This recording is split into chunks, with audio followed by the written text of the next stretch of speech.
Sa ilalim ng matinding lamig ng taglamig na bumabalot sa silangang Europa, ang kalangitan ng Ukraine ay muling nagliwanag, hindi dahil sa sikat ng araw, kundi dahil sa sunod-sunod na pagsabog ng mga misil na tumatama sa puso ng kanilang infrastruktura.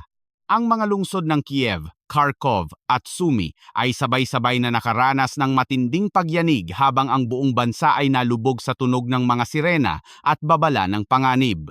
Ito ay hindi lamang isang simpleng palitan ng putok. Ito ay hudyat na ang formal na estratehiya ng paggamit sa panahon bilang sandata ay nagsimula na at ang limitadong pag-atake sa mga pasilidad ng kuryente ay tuluyan ng tinanggal. Ang dating inaasahang hangganan ng digmaan ay nabura na at ang target ngayon ay ang mismong kakayahan ng isang bansa na manatiling buhay sa gitna ng nagyeyelong temperatura. Ang pagbagsak ng sistema ng enerhiya ng Ukraine ay nagpapakita ng isang mapait na kabalintunaan sa kasaysayan ng rehiyon. Ang mga pasilidad na ito, na itinayo noong panahon ng Unyong Sobyet, ay siya ring mga pundasyon na naiswasakin at palitan ng pamahalaan sa Kiev sa kanilang paghahangad na lumayo sa impluwensya ng nakaraan. Gayunpaman, ang pagkawasak ng mga ito sa kamay ng mga misil ng Rusya ay nagbabadya ng isang ganap na kolapso ng sibilisadong pamumuhay sa mga urban na lugar. May mga ulat na nagpapahiwatig na ang susunod na target ay ang mga koneksyon ng kuryente mula sa mga plantang nukleyar tulad ng sa Rivne na nagbibigay ng supply sa kabisera. Kapag ito ay naisakatuparan, ang pagbabalik sa tradisyonal na paggamit ng uling at panggatong ay hindi na lamang isang opsyon kundi isang pangunahing pangangailangan para makaligtas. Sa kabila ng init ng mga pahayag mula sa pamahalaan na humihikayat sa mga mamamayan na nasa ibang bansa na bumalik at lumaban, ang realidad sa lupa ay isang napakalamig na kadiliman. Ang sitwasyon ay maihahalin tulad sa isang sugal kung saan ang lahat ng ari-arian ay nakataya, habang ang kalaban ay matiyagang naghihintay na maubos ang rekurso ng kabilang panig. Ngunit ang krisis na ito ay hindi nakakulong sa mga hangganan ng Ukraine. Ang epekto nito ay dumadaloy pakanluran at tumatama sa pinakasentro ng ekonomiya ng Europa. Habang ang digmaan ay nagpapatuloy sa silangan, ang kanlurang Europa ay nahaharap sa sarili nitong laban kontra sa kalikasan at sa kakapusan ng supply. Ang tinatawag na sibilisadong pamumuhay sa modernong panahon ay nakadepende ng lubusan sa kuryente at gas at ang mga imbaka ng enerhiya ng kontinente ay nauubos sa bilis na hindi inaasahan. Sa mga nakalipas na buwan, ang antas ng paggamit ng gas ay dumoble kumpara sa bilis ng muling pagpupuno nito, isang direktang resulta ng matinding lamig at ang desisyong politikal na talikuran ang matagal nang pinagkukunan ng enerhiya mula sa Rusya. Ang paglipat sa liquefied natural gas o LNG mula sa Estados Unidos na itinuring na solusyon para sa kalayaan sa enerhiya ay nagpapakita ngayon ng mga limitasyon nito.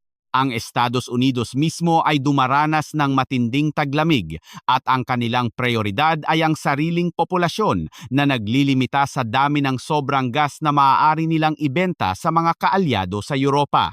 Ang datos mula sa mga imbaka ng gas ay nagpapakita ng nakababahala na katotohanan. Ang dami ng LNG na dumarating sa mga daungan ng Europa ay hindi man lang umaabot sa kalahati ng dami ng gas na kinukuha mula sa mga reserba araw-araw. Sa pagpasok ng buwan ng Enero, ang mga imbakan ay nasa kritikal na level na at mayroon pang 2 buwan ng pinakamalamig na panahon na dapat harapin. Ang sitwasyon ay pinalalala pa ng hindi maaasahang produksyon ng mga renewable energy source tulad ng solar power sa panahon ng taglamig at maulap na kalangitan. Ang mga eksperto sa enerhiya ay nagtataya na bago matapos ang panahon ng taglamig, ang mga imbaka ng gas ng Europa ay maaaring bumagsak sa pinakamababang antas nito mula noong nagsimula ang malawakang tunggalian noong 2022. Ang implikasyon nito ay hindi lamang para sa kasalukuyang taon kundi pati na rin sa susunod. Upang makamit ang target na 80 hanggang 70% na antas ng imbakan bago ang susunod na taglamig, ang Europa ay kinakailangang pumasok sa isang agresibong kampanya ng pagbili sa gitna ng tag-init na lalong magpapataas sa presyo sa pandaigdigang merkado. Ang batayang prinsipyo ng ekonomiya ay nagsasabing kapag ang pangangailangan ay humigit sa supply, ang presyo ay tataas at ito mismo ang nagaganap sa merkado ng enerhiya. Sa kasalukuyan, Ang presyo ng futures para sa gas sa merkado ng Netherlands ay nagpapakita na ang halaga ng enerhiya sa tag-init ng 2026 ay mas mataas pa kaysa sa presyo nito sa mga nakaraang taglamig. Ang enerhiya na dati ay isang murang sangkap para sa industriya at kabahayan ay nagiging kasing halaga na ng mga luho. Sa gitna ng ganitong kagipitan, ang liderato ng Unyong Europeo ay nagpatibay ng desisyon na tuluyang putulin ang ugnayan sa enerhiya ng Rusya pagsapit ng taong 2027. Ang retorika ay nakatuon sa pag-alis sa tinatawag na pagdepende sa isang bansang gumagamit ng enerhiya bilang sandata at ang layunin ay ang pagkakaroon ng ganap na autonomiya. Subalit, ang pagsusuri sa mga datos ay nagpapakita ng ibang kwento. Ang Europa ay hindi naging malaya, bagkus pinalitan lamang nito ang isang dominanteng supplier ng isa pa. Sa kasalukuyan, ang LNG mula sa Estados Unidos ay bumubuo sa halos 60% ng inaangkat na gas ng Unyong Europeo. Ang estratehikong panganib dito ay ang pagpapalit ng pagdepende sa Rusya na may nakatayong pisikal na infrastruktura ng mga tubo patungo sa pagdepende sa Estados Unidos na nakadepende sa mga barko at pabagubagong presyo ng merkado. Ang argumento ng mga kritiko ay simple. Ang LNG ng Amerika ay sadyang mas mahal at mas komplikado ang proseso kumpara sa gas na dumadaloy sa mga tubo. Upang maipadala ang gas mula sa kabilang ibayo ng karagatang Atlantiko, kailangan itong palamigin hanggang maging likido, isakay sa mga espesyal na barko, ibiyahe ng libu-libong kilometro, at pagdating sa Europa ay muling dadaan sa proseso upang ibalik ito sa pagiging gas bago maipamahagi. Ang bawat hakbang sa prosesong ito ay may kaakibat na gastos mula sa pagpapatayo ng mga terminal, pagbabayad sa serbisyo ng pagpapadala, hanggang sa proseso ng regasification. Kumpara dito, ang natural gas mula sa Rusya ay dumadaloy sa mga tubo na naitayo na ilang dekada na ang nakalilipas, kung saan ang gastusin ay minimal na lamang at ang supply ay tuloy-tuloy. Bukod dito, ang istruktura ng bentahan ay magkaiba. Ang Rusya ay kilala sa pakikipagkasundo gamit ang mga kontratang pangmatagalan o long-term contracts na may nakatakdang presyo na nagbibigay ng katatagan sa mga mamimili. Sa kabilang banda, ang LNG ng Amerika ay madalas na nakatali sa spot market o ang kasalukuyang presyo sa pandaigdigang merkado. Ibig sabihin, ito ay lubhang sensitibo sa anumang pagbabago sa supply, kalamidad o mga kaganapang geopolitikal. Isang halimbawa nito ay ang biglaang pagtaas ng presyo ng gas sa Estados Unidos ng 70% sa loob lamang ng isang linggo dahil sa lokal na lamig at mga isyu sa produksyon. Dahil ang merkado ay global, ang Europa ay napipilitang makipagkompetensya sa ibang mga bansa para sa limitadong supply at kadalasan ay kailangan nilang magbayad ng mas mataas na presyo upang makuha ang kargamento. Ang epekto ng mataas na presyo ng enerhiya ay hindi lamang nararamdaman sa mga singil sa kuryente ng mga kabahayan, kundi tumatama ito sa puso ng industriyal na kakayahan ng kontinente. Kapag ang enerhiya na pangunahing input sa paggawa ng bakal, kemikal, pataba at iba pang produkto ay nagmahal, ang presyo ng huling produkto ay kailangang tumaas upang mabawi ang puhunan. Subalit sa isang pandaigdigang merkado, ang mataas na presyo ay nangangahulugan ng pagkawala ng kompetisyon. Ang resulta ay ang unti-unting pagsasara ng mga pabrika at ang pagbagal ng sektor ng pagmamanupaktura. Ito ang tinatawag na deindustrialization, kung saan ang Europa ay nawawalan ng kakayahang gumawa ng sarili nitong mga produkto at nagiging umaasa na lamang sa pag-aangkat. Ang ironiya ay ang mga bansang may murang enerhiya ang siya ngayong nakikinabang sa pagbagsak ng industriya ng Europa. Dito pumapasok ang mas malalim na usapin ng estratehiya at alyansa. Ang pagtingin sa Estados Unidos bilang tagapagligtas ng seguridad sa enerhiya ng Europa ay may kaakibat na mga komplikasyon. Hindi tulad ng isang simpleng transaksyon sa negosyo, ang enerhiya sa mataas na antas ng geopolitika ay laging may kasamang interes ng Estado. Ang kasaysayan ay nagpapakita na ang Estados Unidos ay hindi nag-aatubiling gamitin ang enerhiya bilang instrumento ng kanilang patakarang panlabas.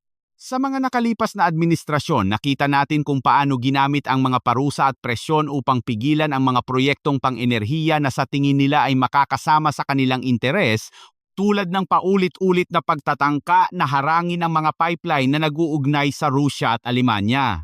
Ang pagkasira ng mga pipeline na ito ay tuluyang nag-alis sa Alemanya ng opsyon na bumalik sa murang gas at nagkulong sa kanila sa isang sistema kung saan ang tanging alternatibo ay ang mahal na LNG. Sa pagbabalik ng mga konserbatibong pulisiya sa Washington, ang sitwasyon ay lalong nagiging malinaw. Ang konsepto ng America First ay nangangahulugan na ang interes ng ekonomiya ng Amerika ang laging mauuna. Ang mga bagong panukala tulad ng mga taripa at mga kasunduan na pumipilit sa mga kaalyado na bumili ng tiyak na halaga ng enerhiya mula sa Estados Unidos ay nagpapatibay sa posisyon ng Amerika bilang dominanteng supplier.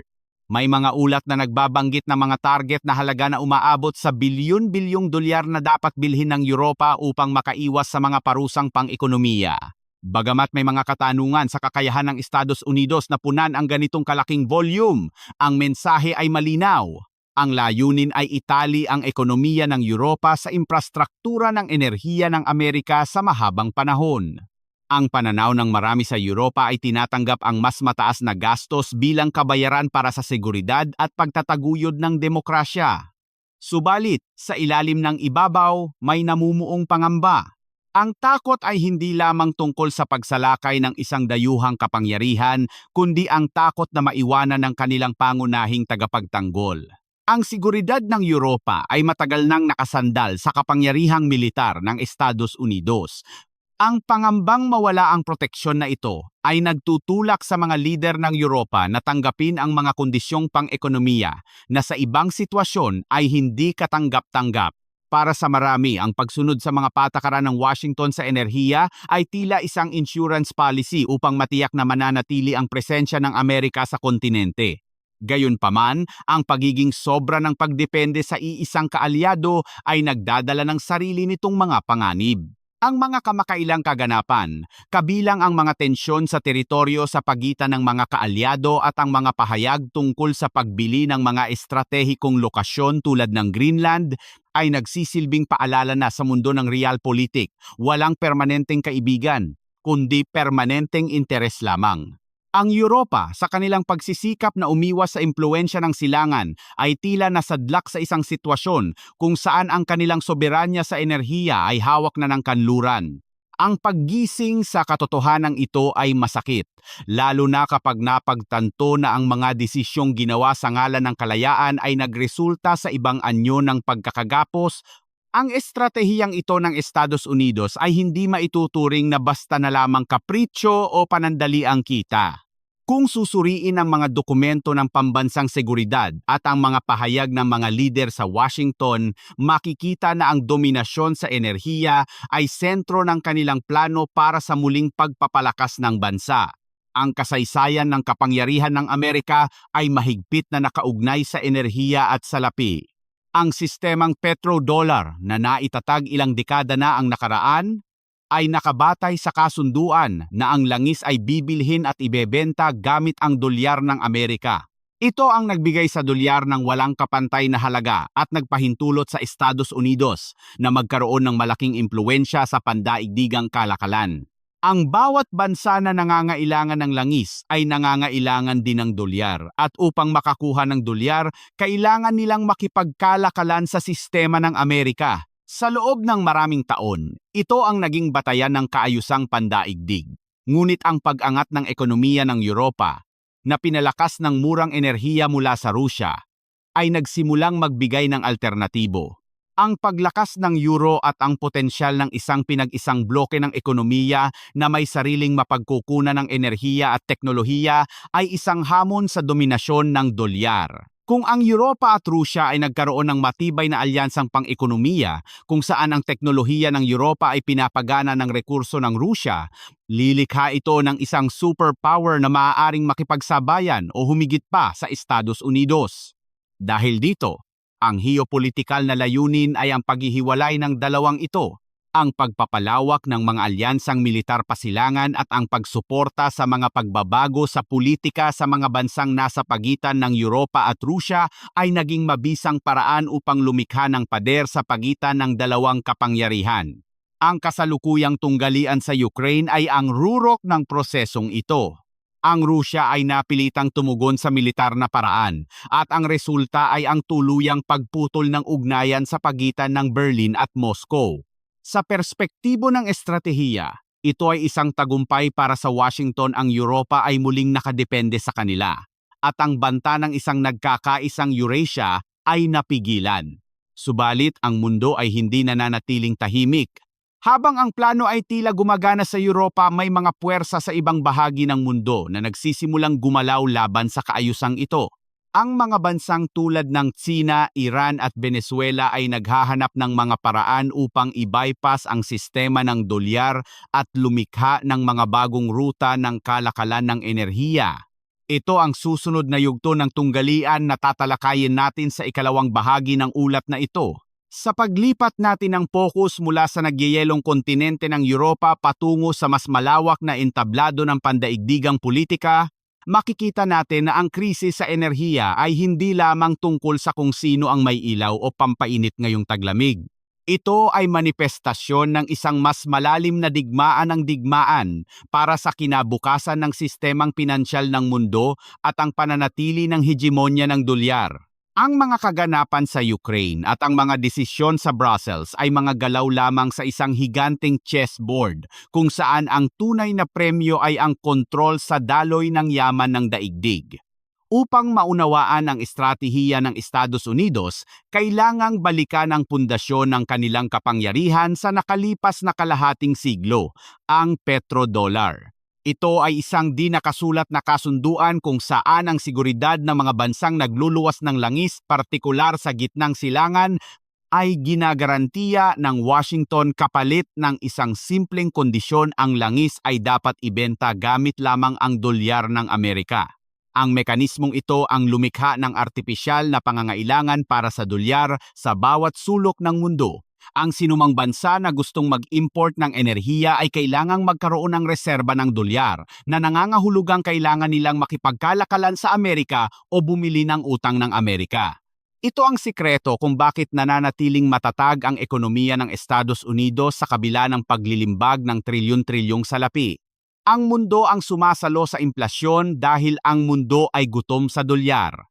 Gayunpaman, ang digmaan sa Ukraine at ang marahas na paggamit ng parusa o sanctions ay nagdulot ng hindi inaasahang epekto: ang pagbilis ng paghahanap ng alternatibo. Ang Rusya na tinanggal sa sistemang pinansyal ng kanluran ay hindi bumagsak.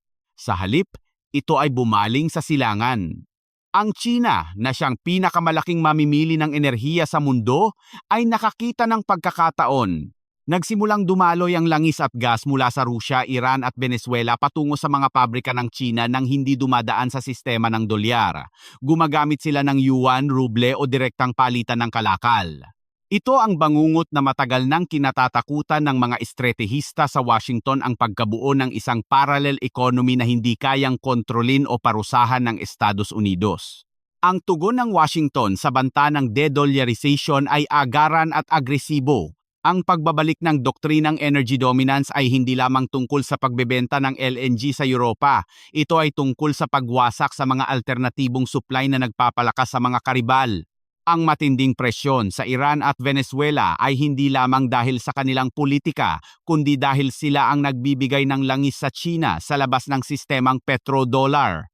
Kung mapipigilan ng Estados Unidos ang daloy ng langis mula sa mga bansang ito, mapipilitan ang China na bumalik sa merkado na kontrolado ng kanluran, kung saan ang dolyar ang hari at ang mga kondisyon ay dikta ng Amerika. Dito pumapasok ang bagong anyo ng diplomasya na tila hawig sa estilo ng isang negosyante kaysa sa isang estadista. Ang mga pahayag mula sa Washington ay nagpapahiwatig ng isang transaksyonal na pananaw. Ang mga kaalyado at kalaban ay parehong dapat sumunod sa iisang patakaran sa enerhiya. Ang mensahe sa Beijing ay malinaw: maaari kayong bumili ng langis, ngunit dapat itong bilhin mula sa amin o sa aming mga terms gamit ang aming salapi. Ito ay isang pagtatangka na muling ipataw ang monopolyo sa enerhiya upang mapanatili ang kapangyarihang politikal. Ang bawat bansa na nagtatangkang magtayo ng sariling arkitektura ng enerhiya ay itinuturing na banta sa pambansang seguridad ng Amerika. Sa gitna ng tunggaliang ito, ang maskara ng diplomasya ay tuluyan ng natatanggal. Ang mga opisyal ng Europa, Sa kanilang mga pribado at minsan ay pampublikong sandali, ay nagsisimulang aminin ang realidad ng sitwasyon. Ang tanyag na pahayag ng matataas na opisyal ng EU tungkol sa kagubatan at hardin ay nagbago na ng tono. Mula sa pagiging tagapagtanggol ng rules-based international order, may mga boses na ngayon na umaamin na ang mundo ay bumabalik sa batas ng gubat, kung saan ang malakas ang nagdidikta at ang mahina ang nagdurusa. Ang pag-amin na ito ay isang nakapangingilabot na realisasyon para sa isang kontinenteng nagtayo ng kanilang identidad sa mga institusyon, batas at kasunduan. Ang ironiya ng rules-based order ay kitang-kita sa usapin ng mga nakumpiskang ari-arian. Nang kunin ng kanluran ang bilyon-bilyong dolyar na reserba ng Rusya at ang kanilang mga pribadong pag-aari, ito ay tinawag na makatarungang parusa. Ngunit nang ang Rusya ay gumanti sa pamamagitan ng pagkuha sa mga pabrika at kagamitan ng mga kumpanyang Europeo na nasa kanilang teritoryo, ito ay tinawag na pagnanakaw at kawalan ng sibilisasyon.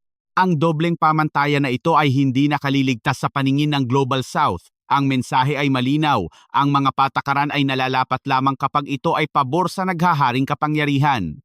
Kapag ang kapangyarihan na iyon ay nahamon, ang mga patakaran ay isinasantabi at ang tanging natitira ay ang puwersa. Ang sitwasyon sa dagat ay isa pang halimbawa ng pagguho ng kaayusan. Ang mga tangkang harangin o kumpiskahin ang mga tanker ng langis ng Rusya ay nagresulta sa pagpapadala ng mga armadong escort at mas agresibong postura ng Moscow. Ang dating malayang karagatan ng komersyo ay nagiging militarisadong zona. Ang Europa, na sumubok maglaro ng pulis sa karagatan sa utos ng kanilang mga kaalyado sa kabila ng Atlantiko, ay natagpuan ang kanilang sarili na walang sapat na lakas upang ipatupad ang kanilang mga banta.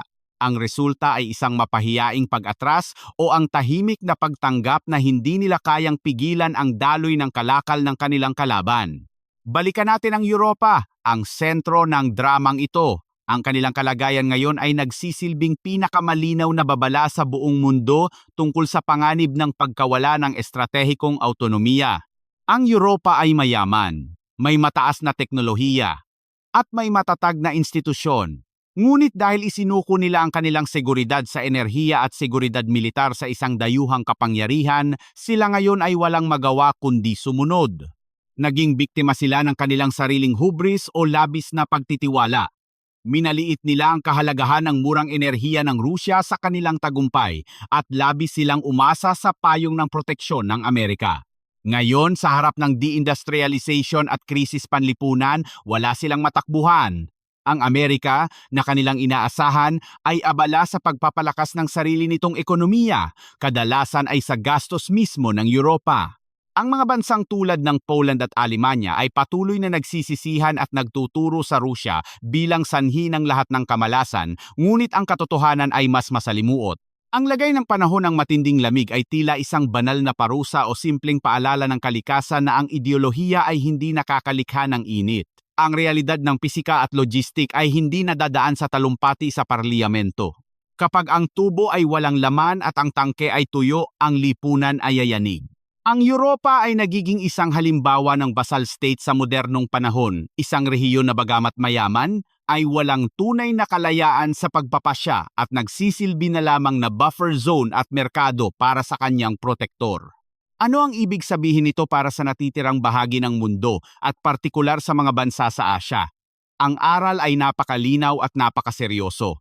Ang kasalukuyang tunggalian ay nagpapakita na ang mundo ay papasok sa isang panahon ng matinding kawalang katiyakan at kompetisyon. Ang ideya ng globalisasyon kung saan ang lahat ay magkakaibigan at nagtutulungan ay tapos na. Ang pumalit dito ay ang realpolitik, kung saan ang bawat bansa ay kailangang siguruhin ang sarili nitong interes bago ang lahat. Ang unang aral ay ang kahalagahan ng energy security. Hindi maaaring iasa ng isang bansa ang kanyang ilaw at takbo ng ekonomiya sa kabutihang loob ng ibang bansa, maging ito man ay kaalyado o kalaban. Ang diversifikasyon ng pagkukunan at ang pagbuo ng sariling kakayahan ay hindi luho kundi pangangailangan para sa kaligtasan. Ang Europa ay nagkamali sa pagtali ng kanilang leeg sa iisang lubid dati sa Rusya at ngayon ay sa Amerika. Ang tunay na kalayaan ay ang pagkakaroon ng maraming opsyon. Ang ikalawang aral ay ang panganib ng pagiging pawn o piyesa sa laro ng mga higante. Ang Ukraine ay nawasak dahil ito ay naging pader sa pagitan ng dalawang nag-uumpugang bato. Ang Europa ay naghihirap dahil ito ay naging instrumento ng estratehiya ng Amerika laban sa Rusya.